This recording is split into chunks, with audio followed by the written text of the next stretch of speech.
கிரிக்ஸ் viewers உங்க எல்லாருக்கும் ஒரு பெரிய வணக்கம். இன்னைக்கான வீடியோ என்ன அப்படின்னா, கிட்டத்தட்ட ஒரு 2 வாரமா யூடியூப் சைடு எங்க போனாலுமே வந்து இந்த கிரிக்கெட் ரிலேட்டட் வீடியோஸ் போடுறவங்கலாம் கூவிக்கிட்டே இருந்திருப்போம். வர ஜூலை 31ஆம் தேதி வந்துங்க இந்த ஐபிஎல் ஓனர்ஸ் எல்லாம் இருக்காங்கல்ல, அவங்களாம் வந்து பிசிசிஐ கூட ஒரு மீட்டிங் பண்ண போறாங்க. அதில் வந்து நிறைய விஷயங்கள் டிஸ்கஸ் பண்ண போறாங்க அப்படின்னு சொல்லிட்டு இன்னைக்கு அந்த மீட்டிங் நடந்து முடிஞ்சிருச்சு. ஓகே, ஃபர்ஸ்ட்லி வந்து இந்த மீட்டிங்கான அஜெண்டா என்ன அப்படின்னா, ஐபிஎல் 2025 நடக்க போகுது இல்லையா, அதோட பிளேயர் ரீடென்ஷன் பற்றியும் பர்ஸ் அமௌண்ட்டை இன்க்ரீஸ் பண்ணுறதை பற்றியும் மேட்சஸ் இன்க்ரீஸ் பண்ணுறதை பற்றியும் அப்புறம் வந்து இந்த ஆர்டிஎம் யூஸ் பண்ணலாமா வேணாமா, அதுக்கப்புறம் இந்த இம்பாக்ட் பிளேயர் ரூல் இதெல்லாம் பற்றி தான் பேசுகிறதா இருந்துச்சு.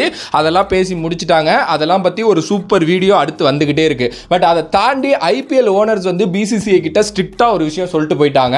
அதுதான் வந்து பார்த்தீங்கன்னா இப்போ டாக் ஆஃப் த டவுனாக இருக்கு. அப்படி என்ன ப்ரோ சொன்னாங்க அப்படின்னா, ஒன்றும் இல்லை, இந்த ஃபாரின் பிளேயர்ஸ் எல்லாம் வந்து பார்த்தீங்க அப்படின்னா திடீர்னு வந்து நாங்கள் ஐபிஎலுக்கு வரல, எங்களுக்கு இஷ்யூ இருக்கு, ஃபேமிலி இஷ்யூ இருக்கு, பர்சனல் ரீசன்ஸ் இருக்கு அப்படின்னு சொல்லிட்டு ஆக்ஷன் முடிஞ்சதுக்கு அப்புறம் வந்து வித்ட்ரா வாங்குவாங்க. ஓகே, இந்த Jason Roy, Alex Hales, Wanindu Hasaranga இவங்க எல்லாம் வந்து இது மாதிரி நிறைய பண்ணியிருக்காங்க. ஓகே, இதை பத்தி டிஸ்கஸ் பண்ணியிருக்காங்க.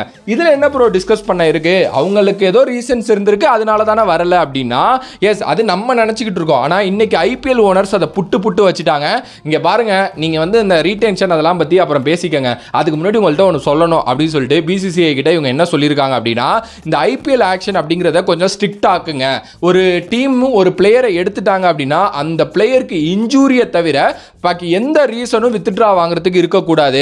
ஒரு வேலிட் ரீசன் இல்லாம பல பிளேயர்ஸ் வந்து ஒவ்வொரு சீசனும் வந்து வித்ட்ரா வாங்கிட்டே இருக்காங்க. நாங்க அவ்வளோ கஷ்டப்பட்டு அந்த பிளேயர் மேல வந்து போட்டி போட்டு நாங்க எடுக்கிறோம், நாங்க எடுக்கிற காசு ரொம்ப கம்மியா இருக்கு, இந்த காசுக்கெல்லாமா போய் விளையாட முடியும் அப்படின்னுட்டு நிறைய பிளேயர்ஸ் காரணங்களே இல்லாம வித்ட்ரா வாங்குறாங்க, பர்சனல் ரீசன்ஸ் அப்படின்னு சொல்லிட்டு. இதை வந்து அக்செப்டே பண்ணிக்க முடியாது. நீங்க ஒவ்வொரு வருஷமும் இப்படி நடந்துகிட்டே இருக்கு அப்படிங்கிறத கண்டிப்பா பார்த்துட்டு தான் இருந்திருப்பீங்க. ஸோ இந்த வருஷம் அதுக்கு ஸ்ட்ரிக்டான ஒரு ரூல் போடுங்க. நீங்க ஏதாவது ரூல் போட்டா மட்டும்தான் இந்த ஒரு விஷயத்தை ஃபாரின் பிளேயர்ஸ் பண்ண மாட்டாங்க அப்படிங்கிற மாதிரி ஐபிஎல் ஓனர்ஸ் எல்லாம் சொன்ன உடனே ஷாக் ஆயிட்டாங்க பிசிசிஐ. இது உண்மையுமே ஷாக்கிங்காக தான் இருக்கு. ஆக்சுவலி என்ன தெரியுமா நண்பர்களே நடந்திருக்கு, இப்போ நீங்க வந்து ஒரு ஜேசன் ராயை வந்து ஒரு 2 கோடி ரூபாய்க்கு இல்லை ஒரு அப்படி எடுக்கிறாங்கன்னு வைங்களேன். ஸோ ஒரு பேஸ் அமௌண்ட்லேயே எடுத்துட்டாங்க. ஸோ ஜேசன் ராய் என்ன தெரியுமா யோசிக்கிறாரு, அங்கிட்டு 2 கோடி ரூபாய்க்காக நம்ம போயிட்டு விளையாண்டு எதுக்கு ஒரு 2 மாசத்தை வேஸ்ட் பண்ணிக்கிட்டு வேணாம் அப்படின்னு சொல்லிட்டு வந்து பாத்தீங்க அப்படின்னா வித்ட்ரா வாங்கிடுறாரு.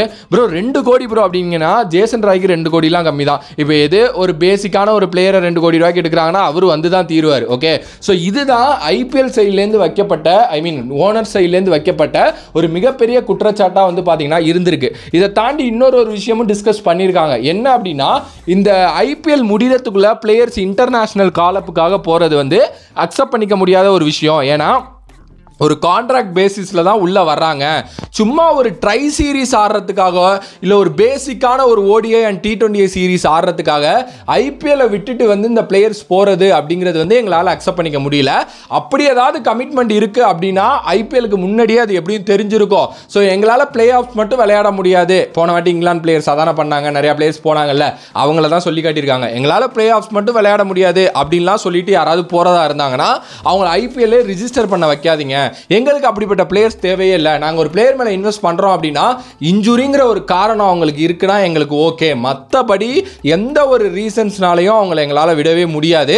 ஏன்னா நாங்கள் அவ்வளோ இன்வெஸ்ட் பண்ணி நாங்கள் ஒரு போட்டி போட்டு ஒரு விஷயத்தை பண்ணிக்கிட்டு இருக்கோம் அப்படின்ட்டு இந்த ஒரு குற்றச்சாட்டையும் தூக்கி பிசிசிஐ மேலே வச்சிருக்காங்க. ஐ மீன் பிசிசிஐ கிட்ட வச்சிருக்காங்க. ஸோ பிசிசிஐ கண்டிப்பாக இதை வந்து பார்த்து தான் ஆகணும்.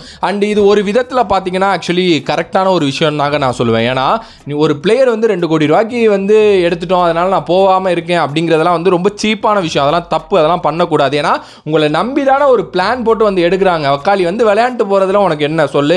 ஸோ இது வந்து கண்டிப்பாக நோட் பண்ண வேண்டிய ஒரு விஷயம் தான். இதில் எந்த ஒரு மாற்று கருத்தும் கிடையாது. அதே நேரத்தில் ஒரு பிளேயருக்கு வந்து இன்ஜுரி ஆகுது. இப்போ லாஸ்ட் டைம் வந்து பார்த்தீங்க அப்படின்னா ஆக்சுவலி வன்னிடு ஹசரங்கா இன்ஜுரியில் தான் இருந்தாருன்னு சொன்னாங்க. ஆனால் இவங்க வன்னிடு ஹசரங்கா பேரை மென்ஷன் பண்ணியிருக்கதா கிரிக் பஸ்ஸில் போட்டிருக்காங்க. எனக்கு அது என்ன கருமோன்னு தெரில. அண்ட் டெவான் கான்வேக்கு இன்ஜுரி இருந்துச்சு. இப்போ அதெல்லாம் அக்செப்ட் பண்ணிக்கலாம். அவருக்கு வந்து இன்ஜுரி, அந்த தம்பில் சர்ஜரி பண்ணியிருந்தாங்க.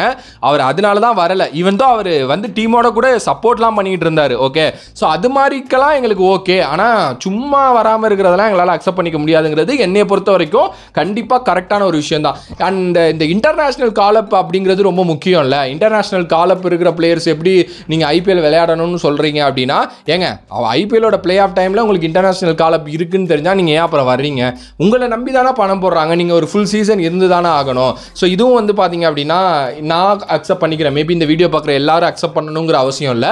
உங்களுக்கு மேபி மாற்று கருத்துக்கள் இருக்கலாம், அதை பற்றி நீங்கள் சொல்லுங்கள். அண்ட் இதை பற்றியும் வந்து பார்த்தீங்க அப்படின்னா இங்கிலாந்து கிரிக்கெட் போர்டோட அந்த கமிட்டிக்கிட்டையும் கிரிக்பஸ்லேருந்து பேசியிருக்காங்க, மீடியா சைட்லேருந்து.